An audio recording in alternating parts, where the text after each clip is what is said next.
આવ્યા છીએ એક એવા ખેડૂત જોડે કે જેમણે હાઇબ્રિડ ઇનોવા બાજરી વાવેલી છે. તો પહેલાં તો સૌપ્રથમ આપણે એમને નામ પૂછીશું અને ક્યાંના છે અને કેવી અમને બાજરીનું રિઝલ્ટ લાગ્યું છે તો આપણે પૂછીશું. તો તમારું નામ શું છે? જયંતિભાઈ. જયંતિભાઈ. જયંતિભાઈ પેથાભાઈ. અને કેવા અટકમાં? પટેલ ચૌધરી. અને તમારો મોબાઈલ નંબર? 96 બરોબર છે. અને તમારું ગામ કયું લાગે? બુચકવાડા. તાલુકો દિયોદર. જિલ્લો બનાસકાંઠા. તો ખેડૂત મિત્રો, ઇનોવા કંપનીની હાઇબ્રિડ 87M11 બાજરી વાવેલી છે. તો ખેડૂત મિત્રો તમે જોઈ રહ્યા છો તેની હાઇટ પણ અમે બધા અંદર છીએ. તો અમારી હાઇટથી ઘણી બધી અમારો હાથ ઊંચો કરીએ એનાથી પણ વધારે હાઇટ છે. અને ડુંડા પણ તમે જોઈ રહ્યા છો અને એની એકદમ પાક ઉપર આવી ગઈ છે. તો તોય છતાં પણ લીલીછમ અને એકદમ મસ્ત છે. અને એના નેટે આપણે ફૂટ પણ જોઈ શકીએ છીએ ખેડૂત મિત્રો. તેની ફૂટ પણ સારી છે. એક દાણામાંથી 4, 5, 6, 7 જેવા પણ ફૂટ પણ પડેલી છે.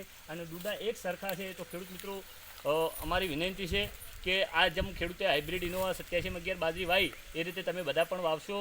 અને સાથે ઇનોવા કંપનીનું એક સૂત્ર છે કે જેણે વાવ્યું તેણે વખાણ્યું. તો એમાં તમારું શું કહેવું છે? જેણે વાવ્યું જબર આવે છે ને? તો પણ એ પણ વખાણ કરે છે. તો તમે બધા ખેડૂત મિત્રો અમારી આ હાઇબ્રિડ બાજરી હોય કે પછી અમારી કંપની ઇનોવા કંપની ઘણી બધા બિયારણો બનાવે છે. તો અમારી કંપનીના તમે બિયારણ વાવવાનો આગ્રહ રાખશો. અસ્તુ.